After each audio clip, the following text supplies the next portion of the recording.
రాజకీయాల్లో అధికారం ఎవరికి శాశ్వతం కాదు. అధికారంలో శాశ్వతంగా ఎవరు ఉండరు.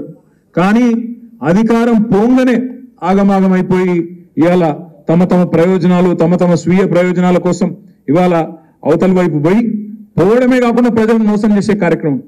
ఆయన మొన్న రంజిత్ రెడ్డి ఒక సోషల్ మీడియాలో ఒక పోస్ట్ పెట్టిండు. చందన్ వెల్లినట రంజిత్ రెడ్డి మొత్తం పరిశ్రమలు తెచ్చిండట.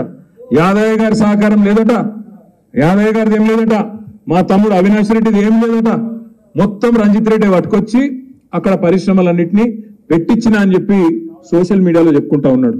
ఇంతకంటే సిగ్గుచేటు ఇంకోటి ఉంటుందా? దయచేసి మీరు ఆలోచించాలని కోరుతా ఉన్నా. ఇంకొక మాట కూడా నేను మీకు విజ్ఞప్తి చేస్తా ఉన్నా. మళ్ళీ రేపు వచ్చి ఇదే పట్నం మహేందర్ రెడ్డి ఇదే రంజిత్ రెడ్డి వచ్చి కేసీఆర్ గారి కాళ్ళు పట్టుకున్న మళ్ళా పార్టీలోకి రానియము అనే మాట కూడా నేను ఈ సందర్భంగా మీకు విజ్ఞప్తి చేస్తా ఉన్నా. వాళ్ళకు తప్పకుండా బుద్ధి చెప్పవలసిన బాధ్యత మన మీద ఉన్నది.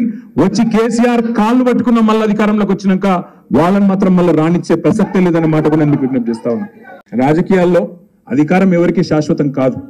అధికారంలో శాశ్వతంగా ఎవరు ఉండరు.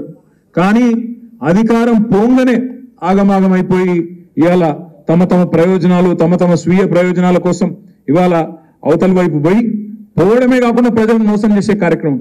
ఆయన మొన్న రంజిత్ రెడ్డి ఒక సోషల్ మీడియాలో ఒక పోస్ట్ పెట్టిండు. చందన్ వెల్లినట రంజిత్ రెడ్డి మొత్తం పరిశ్రమలు తెచ్చిండట. యాదయ్య గారి సహకారం లేదట, యాదయ్య గారిది ఏం లేదట, మా తమ్ముడు అవినాష్ రెడ్డిది ఏం లేదట, మొత్తం రంజిత్ రెడ్డి పట్టుకొచ్చి అక్కడ పరిశ్రమలన్నింటినీ పెట్టించిన అని చెప్పి సోషల్ మీడియాలో చెప్పుకుంటా ఉన్నాడు. ఇంతకంటే సిగ్గుచేటు ఇంకోటి ఉంటుందా? దయచేసి మీరు ఆలోచించాలని కోరుతా ఉన్నా. ఇంకొక మాట కూడా నేను మీకు విజ్ఞప్తి చేస్తా ఉన్నా.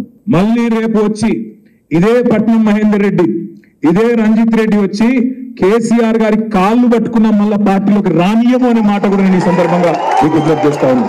వాళ్ళకు తప్పకుండా బుద్ధి చెప్పవలసిన బాధ్యత మన మీద ఉన్నది. వచ్చి కేసీఆర్ కాళ్ళు పట్టుకున్న మళ్ళీ అధికారంలోకి వచ్చినాక వాళ్ళని మాత్రం మళ్ళీ రానిచ్చే ప్రసక్తే లేదనే మాట కూడా నేను మీకు విజ్ఞప్తి చేస్తాను.